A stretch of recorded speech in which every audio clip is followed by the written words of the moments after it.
June 28, 2020, Sunday. Today's reading task, Matilda, Chapter 10, Throwing the Hammer. The nice thing about Matilda was that if you had met her casually and talked to her, you would have thought she was a perfectly normal 5.5-year-old child. She displayed almost no outward signs of her brilliance, and she never showed off. This is a very sensible and quiet little girl, you would have said to yourself. And unless, for some reason, you had started a discussion with her about literature or mathematics, you would never have known the extent of her brain power. It was therefore easy for Matilda to make friends with other children. All those in her class liked her.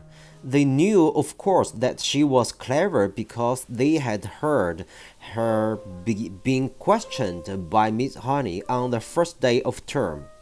And they knew also that she was allowed to sit quietly with a book during lessons and not pay attention to the teacher. But children of their age do not search deeply for reasons.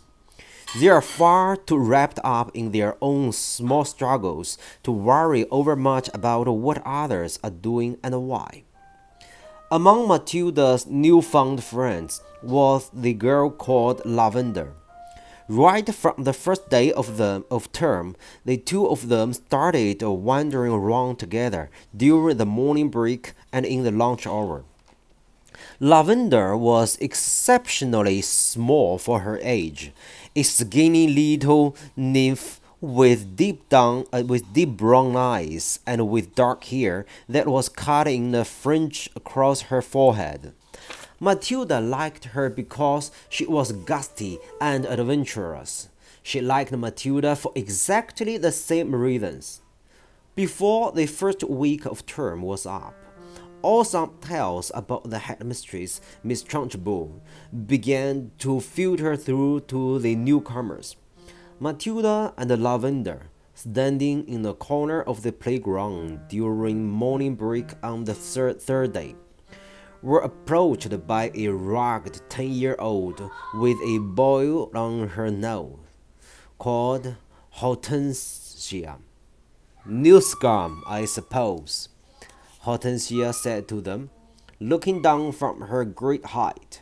She was eating from an extra-large bag of potato crisps and digging the stuff out in handfuls. Welcome to Boston, she added, spraying bits of crisps out of her mouth like snowflakes. The two tiny ones, confronted by this giant, kept a watchful silence. Have you met the Trunchbull yet? Hortensia asked. We have seen her at prayers, Lavender said, but we haven't met her.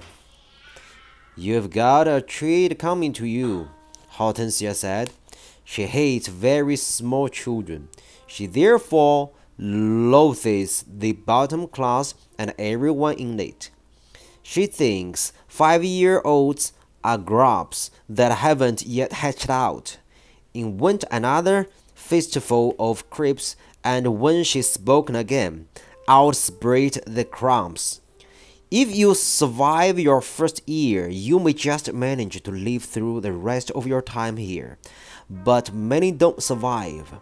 They get carried out on stretchers screaming. I've seen it often. Hortensia paused to observe the effect those remarks were having on the two teachy ones. Not very much. They seemed pretty cool. So the larger one decided to regale them with further information. I suppose you know the Trunchbull has a lock-up cupboard in her private quarters called the Chalky. Have you heard about the Chalky? Matilda and Lavender shook their heads and continued to gaze up at the giant. Being very small, they were inclined to mistrust any creature that was larger than they were, especially senior girls. The chalky, Hortensia went on, is a very tall but a very narrow cupboard. The floor is only 10 inches square, so you can't sit down or squat in it. You have to stand.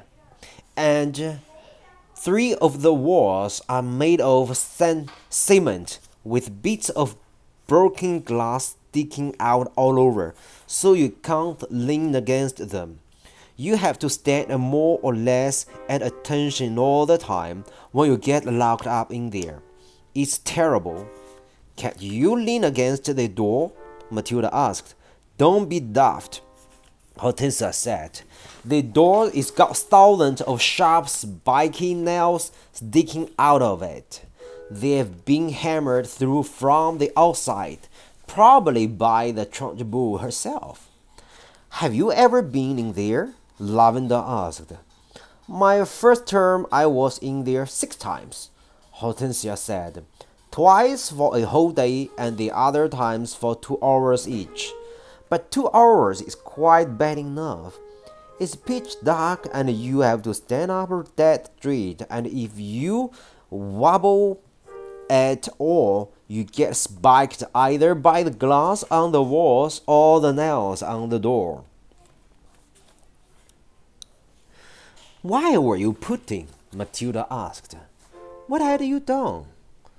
The first time, Hortensia said, I poured half a tin of golden syrup onto the seat of the chair the trunchbull was going to sit on at prayers. It was wonderful. When she lowered herself into the chair, there was a loud squelching noise similar to that made by a hippopotamus when lowering its foot into the mud on the banks of the Limpopo River. But you are too small and stupid to have read the Just So stories, aren't you? I've read them, Matilda said. You are a liar, Hortensia said amiably. You can't even read yet. But no matter. So when the trunchbull sat down on the golden syrup, the squelch was beautiful. And when she jumped up again, the chair sort of stuck to the seat of those awful green breeches she wears and came up with her for a few seconds until the thick syrup slowly came unstuck. Then she clasped her hand to the seat of her breeches, and both hands got covered in the muck. You should have heard her blow. But how did she know it was you? Lavender asked. A little squirt called Ollie Bogwhistle sneaked on me, Hortensia said. I knocked his front teeth out. And the trunchbull put you in the chalky for a whole day? Matilda asked, gulping. All day long, Hortensia said. I was off my rocker when she let me out. I was babbling like an idiot. What were the other things you did to get put in the chalky? Lavender asked. Oh, I can't remember them all now, Hortensia said. She spoke with the air of an old warrior who has been in so many battles that bravery has become commonplace. It's all so long ago, she added, stuffing more crisps into her mouth. Oh, yes, I can remember one. Here's what happened. I chose a time when I knew the trunchbull was out of the way teaching the sixth formers. And I put up my hand and asked to go to the box. But instead of going there, I sneaked into the trunchbull's room, and after a speedy search, I found the drawer where she kept all her gym knickers. Go on, Matilda said, spellbound. What happened next? I had sent away by post, you see, for this very powerful itching powder, Hortensia said. It cost 50 pence a packet and was called the Skin Scorcher. The label said it was made from the powder teeth of deadly snakes, and it was guaranteed to raise welts the size of walnuts on your skin. So I sprinkled this stuff inside every pair of knickers in the drawer, and then folded them all up again carefully. Hortensia paused to cram more crisps into her mouth. Did it work? Lavender asked. Well, Hortensia said. A few days later, during prayers, the Trunchbull suddenly started scratching herself like mad down below. Aha! I said to myself, here we go. She's changed for Jim already. It was pretty wonderful to be sitting there watching it all and knowing that I was the only person in the whole school who realized exactly what was going on inside the Trunchbull's pants. And I felt safe too. I knew I couldn't be caught. Then the scratching got worse. She couldn't stop. She must have thought she had a wasp's nest down there. And then, right in the middle of the Lord's Prayer, she leaped up and grabbed her bottom and rushed out of the room. Both Matilda and Lavender were enthralled. It was quite clear to them that they were at this moment standing in the presence of a master. Here was somebody who had brought the art of sculpture to the highest point of perfection. Somebody, moreover, who was willing to risk life and limb in pursuit of her calling. They gazed in wonder at these goddesses, and suddenly even the boil on her nose was no longer a blemish but a badge of courage. But how did she catch you that time? Lavender asked, breathless with wonder. She didn't, Hortensia said, but I got a day in the chalky just the same. Why? They both asked. The Trunchbull, Hortensia said, has a nasty habit of guessing. When she doesn't know who the culprit is, she makes a guess at it. And the trouble is she's often right. I was the prime suspect this time because of the golden syrup job, and although I knew she didn't have any proof, nothing I said made any difference. I kept shouting, "How could I have done it, Miss Trunchbull? I didn't even know you kept adding spare knickers at school. I don't even know what itching powder is. I've never heard of it." But the lying didn't help me in spite of the great performance I put on. The Trunchbull simply grabbed me by one ear and rushed me to the chalky and the double and threw me inside and locked the door. That was my second all-day stretch. It was absolute torture. I was biked and cut all over when I came out. It's like a wall, Matilda said, overawed. You are darn right, it's like a wall, Hortensia cried. And the casualties are terrific. We are the Crusaders, the gallant army fighting for our lives with hardly any weapons at all, and the Trunchbull is the prince of darkness, the foul serpent, the fiery dragon with all the weapons at her command. It's a tough life. We'll try to support each other. You can rely on us, Lavender said, making her height of 3 feet 2 inches stretch as tall as possible. No, I can't, Hortensia said. You are only shrimps. But you never know. We may find a use for you one day in some undercover job. Tell us just a little bit more about what she does, Matilda said. Please do. I mustn't frighten you before you've been here a week, Hortensia said. You won't, Lavender said. We may be small, but we are quite tough. Listen to this, then, Hortensia said. Only yesterday, the Trunchbull caught a boy called Julius Rodwinkle eating licorice lawsuits during this scripture lesson, and she simply picked him up by one arm and flung him clear out of the open classroom window. Our classroom is one floor up, and we saw Julius Rodwinkle go sailing out over the garden like a frisbee and landing with a thump in the middle of the lectures. Then the Trunchbull turned to us and said, From now on, anybody caught eating in class goes straight out the window. Did this Julius Rodwinkle break any bones? Lavender asked. Only a few, Hortensia said.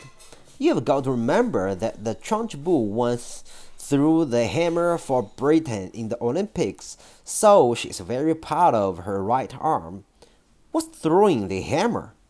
Lavender asked. The hammer, Hortensia said, is actually a ruddy great cannonball on the end of a long bead of wire, and the thrower whisks it round and round his or her head, faster and faster, and then lets it go. You have to be terrifically strong.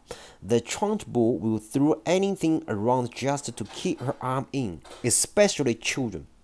Good heavens, Lavender said. I once heard her say, Hortensia went on, that a large boy is about the same weight as an Olympic hammer, and therefore is very useful for practicing with. At that point, something strange happened.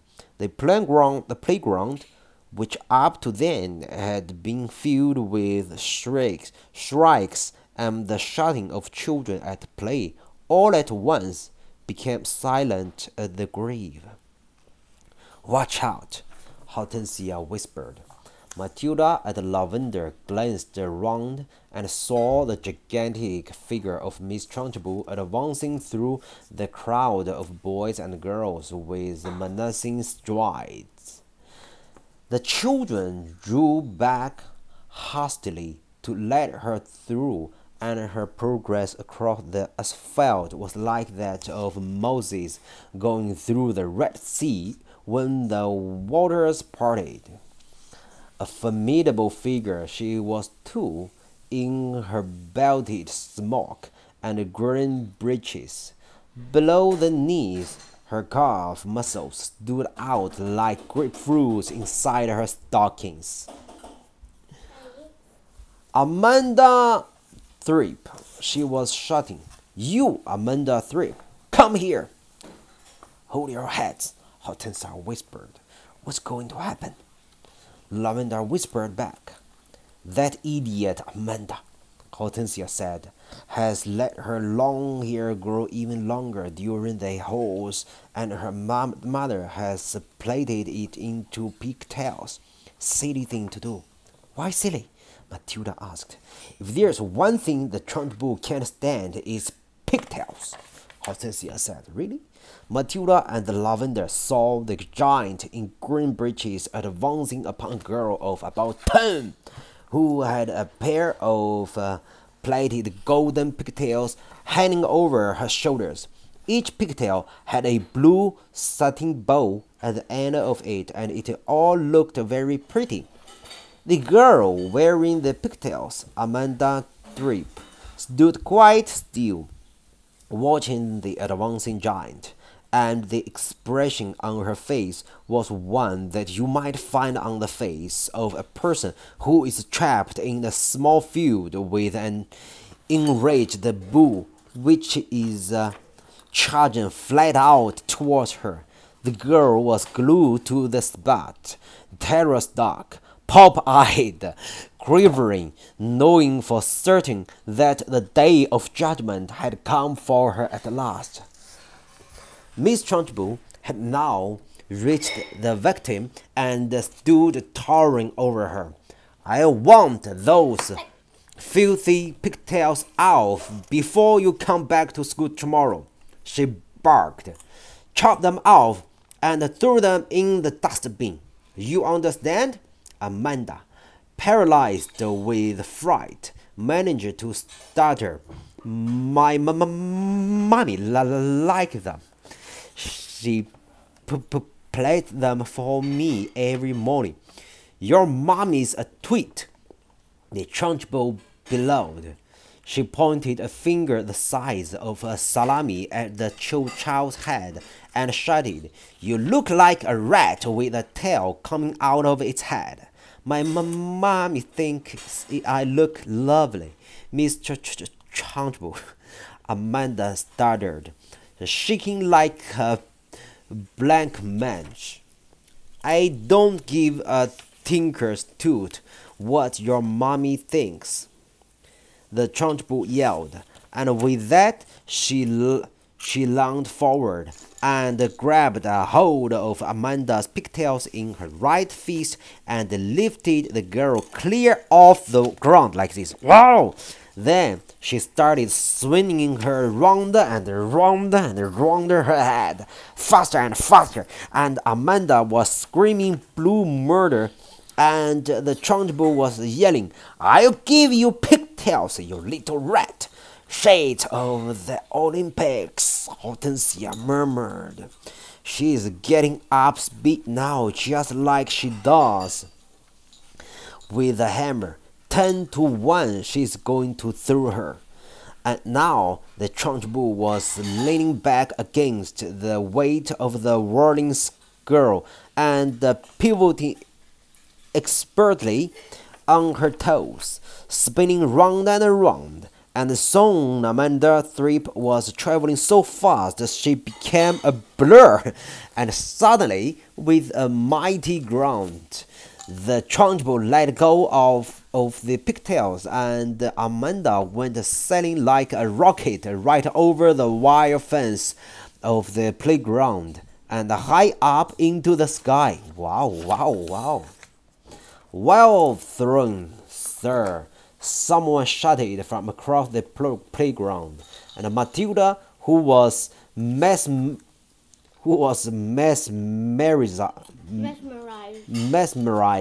by the whole crazy affair, saw Amanda Threep descending in a long, graceful parabola.